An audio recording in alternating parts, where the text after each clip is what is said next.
યુપીના સંભલમાં શનિવારે સવારે વીજ વિભાગે એક મોટું સર્ચ ઓપરેશન શરૂ કર્યું છે, જેમાં મસ્જિદોમાં મોટી વીજળી ચોરી ઝડપાઈ છે. મસ્જિદમાં એક મિની પાવર હાઉસ ચાલતું હતું. 100 ઘરોને કનેક્શન આપવામાં આવ્યા હતા. આ એ જ વિસ્તાર છે જ્યાં શાહી જામા મસ્જિદના સર્વે દરમિયાન હિંસા થઈ હતી. આ હિંસામાં 4 લોકોએ જીવ ગુમાવ્યા હતા. એસપી સાંસદ ઝિયાઉર રહેમાન વર્ગના વિસ્તાર તિપાસરાઈ વિસ્તારમાં વહેલી સવારે એક મોટું સર્ચ ઓપરેશન હાથ ધરાયું હતું. વિદ્યુત વિભાગે લાડનીઓ વલી મસ્જિદમાં મોટી વીજળી ચોરી શોધી કાઢી છે. અહીં કટિયામાંથી 59 પંખા, ફ્રીજ અને વોશિંગ મશીન ચાલતા હતા.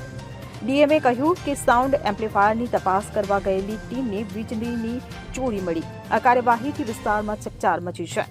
નખાસા 4 રસ્તા અને ગંજ મસ્જિદમાં પણ વીજળીની ચોરી ઝડપાઈ છે. ત્રણેયમાં વીજ જોડાણ નહોતું. વીજ વિભાગ આ વિસ્તારમાં ઝુંબેશ ચલાવશે. વીજળી ચોરની ઓળખ કરવામાં આવશે.